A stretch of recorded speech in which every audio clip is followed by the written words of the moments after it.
ይህ ኢትዮ ማለዳ ነው። በያላችሁበት ሰላማችሁ ይብዛ። ቻናላችን ላይክ፣ ሰብስክራይብ ማድረግ ሐሳብ ካለው ደግሞ ኮሜንት ማድረግ አይዘንጋ። ታዲያ በዚህኛው ትንታኔያችን የምናየው ጠቅላይ ሚኒስተሩ ማንን አምኖ ነው ወደብ የፈለገው? ምክንያቱም የአሰብን ወደብ ኢትዮጵያ ስትፈልግ እንደዋዛ አታገኘውምና በዝርዝር ትንታኔ አዘጋጅተናል። አብራችሁን ቆዩ። ከዚህ በፊት የነበሩ የኢትዮጵያ መሪዎች እንደ ጠቅላይ ሚኒስተር መለስ ዜናዊ ያሉትኝ እውነት ኢትዮጵያ ወደብ አያስፈልጋትም ብለው ነው ወይስ ወደቡን በኃይል ካገኘነ በኋላ የሚገጥመን ስጋት እንዴት አይተውት ነው የሚለውንም ከሳቸው አንደበት እንሰማለን። ቪዲዮውን ተከታተሉት። ከጠቀሜታ አንጻር አሰብን የምናየው ለልማታችን አስፈላጊ ነው በሚል ነው። በጉልበት እንያዘው ብንል ግን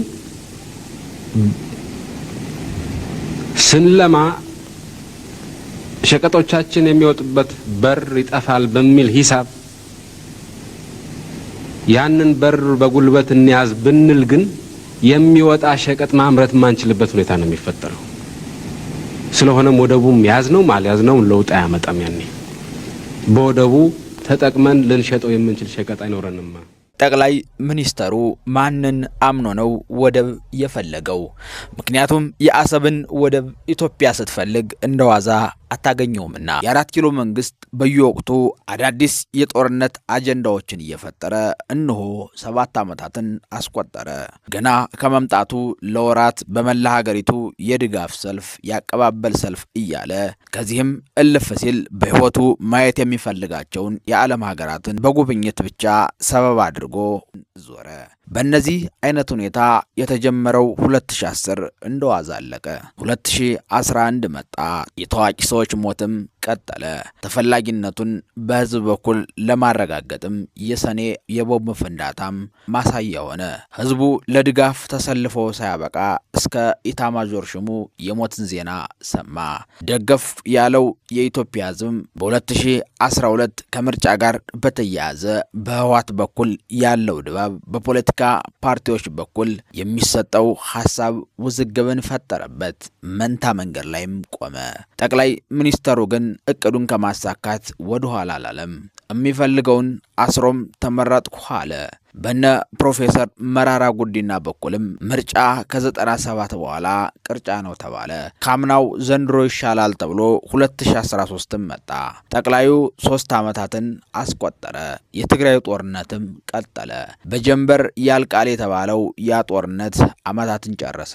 ጦርነቱ 2 ዓመት ሲሞላው ዘመትኩ ያላለው ጠቅላያችን ደብረ ብርሃን ደረስኩ ሲሉ ግን ጠቅላዩ በአፋር በኩል ዘመትኩ አለ። ህወሓትም ባንዴ ቆቦ ደረሰ ተባለ።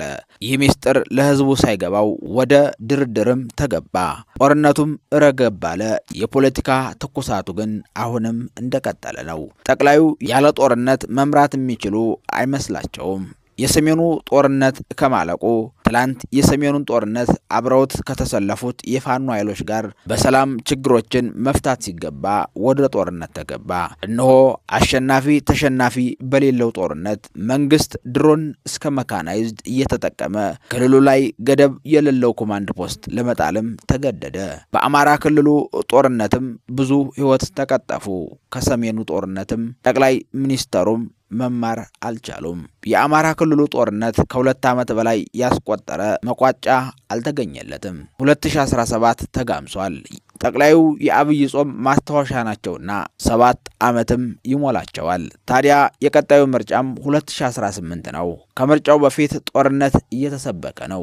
ሌላ የስልጣን ማራዘሚያ ጦርነትም ወደብን ሰበብ አድርጎ የጦርነት ነጋሪት እየጎሰመ ነው። ዋናው ቁም ነገሩ ከዚህ ላይ ነው።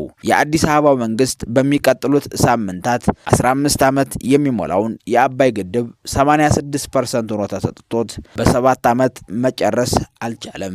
14% እየቀረውን የአባይ ግድብ በ7 ዓመት ያልጨረሰው ጠቅላዩ በ2 ዓመት ግን የጥይትና የድሮን የመድፍ ማምረቻ ፋብሪካ ሰርቼ ጨረስኩም ብሎናል። ምን ይህ ብቻ?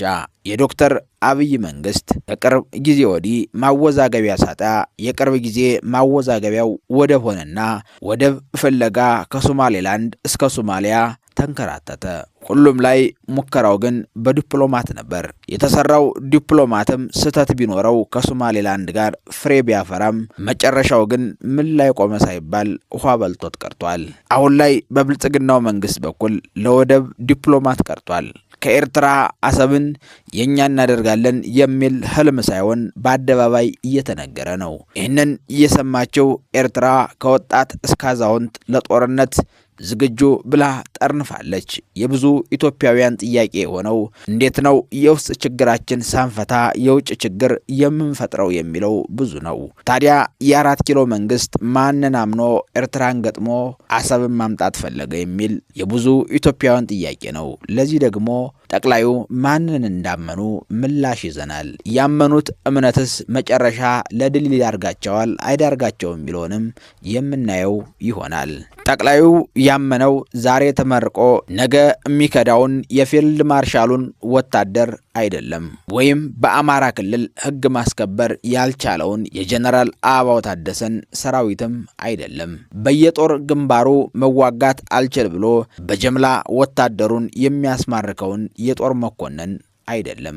አሊያም ሲጋራ ካላጨሱ አይናቸው የማይገለጠውን በቅንጦት ኑሮ የሚሰቃዩትን ሀገሪቱ ሀብቴ ናት የምትላቸውና ብዙ በጀት የምታፈስላቸውን የጦረታ ጊዜያቸው ደርሶ ቆዩ አትወጡም ብሎ ያስቀመጣቸውንም ጄኔራሎችንም አይደለም። አሊያም በውሃ ቀጠነ ኑሮ ተወደደ ስራ አጣው በሰላም ወጥቼ መግባት አልቻልኩም ብሎ የሚያማራውን ኢትዮጵያውያንም አይደለም። ሶማሌ በሄደ ወቅት አልሸባብ የሞርተር ጥቃት የሱም መምጣት አስመልክቶ ሞከረ ሲባል ምን ነው ስለቴም ባስገባው እሱም በዛው በቀረ የሚለውን ኢትዮጵያዊም አምነው አይደለም። ጠቅላዩ የሚያምኗቸው ከዚህ በፊት ከአረብ ኤምሬትና ከሩሲያ ከቱርክ የገዛቸውን እንዳይኑ ብሌኑ የሚሳሳላቸውን ድሮኖች ነው። ከሰሜኑ ጦርነት የተረፉትና በአሁኑ በአማራ ክልሉ ጦርነት አገልግሎት እየሰጡ ያሉ ከ20 በላይ ድሮኖች አገዛዙ የታጠቀ ሲሆን የሀገሪቱ ብር ረክሶ ዶላር ጣራ ቢነካም እድሜ ለኢትዮ ቴሌኮም፣ ለንግድ ባንክ፣ ለኢትዮጵያ አየር መንገድ፣ ለአይኤምኤፍ ብድር እንጂ የሚታጠቀው መሳሪያ መግዣ ዶላር አያጣም። ዛሬ ላይ የአዲስ አበባው መንግስት ከወራቶች በፊት ከሩሲያ ያገባቸውን የድሮን ማቴሪያሎች አይደለም በቀን 3-4 100 መስራት ይችላል። ምክንያቱም ጠቅላይ ሚኒስተሩ ህልሙ በምስራቅ አፍሪካ የተሻለችን ኢትዮጵያ መፍጠር ሳይሆን የሚፈራና የሚከበር መንግስት መፍጠር ነው። እንዲሁም ወታደራቸው ከሰማይ እስከ ምድር የተሟላ ትጥቅ ያለው ወታደር መፍጠር ነው ዓላማቸው። ጠቅላዩ አሰብን የተመኟት የመጀመሪያው ድሮናቸውን አምኖ ሲሆን ሁለተኛው ደግሞ አሰብን ለማምጣት አይዞ ያሉትን አገራት አምኖ ነው። እነዛ አገራት ደግሞ አረብ ኤምሬትና ሩሲያ፣ ቻይና ናቸው። ምክንያቱም እነዚህ አገሮች በአሰብ እንደ ጅቡቲ የጦር ካምፖች እንዳላቸው አገሮች እነሱም በአሰብ የጦር ካምፕ እንዲኖራቸው ይፈልጋሉ። ታዲያ በአሰብ የጦር ካምፕ እንዲኖራቸው ከኤርትራ ጋር መነጋገር ጉንጭ ማልፋት ነው።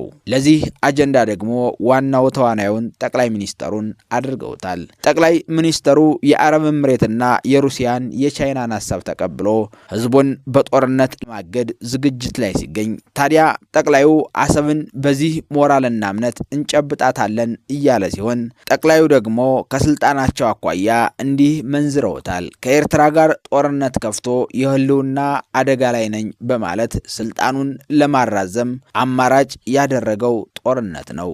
ጦርነቱን ደግሞ ዝም ካለው ከደቡብ ህዝብ ላይ፣ ዝም ካለው ከሶማሊያ አሊያም ዝም ካለው ከአፋር ህዝብ ጋር መግጠም አይፈልግም። ጦርነቱ ተወደደም ተጠላም ከኤርትራ ጋር ነው። ታዲያ ከኤርትራ ጋር የሚያደርገው ጦርነት ውስጣዊ ችግሩን ሳይፈታ የኤርትራውን ጦርነት ማሸነፍ ይችላል ወይ የሚለው ሌላ ጥያቄ ነው። ይህንንም ደግሞ በክፍል 2 ይዘን እንመጣለን። ይህ ኢትዮ ማለዳ ነው። አብራችሁን ስለቆያችሁ እናመሰግናለን።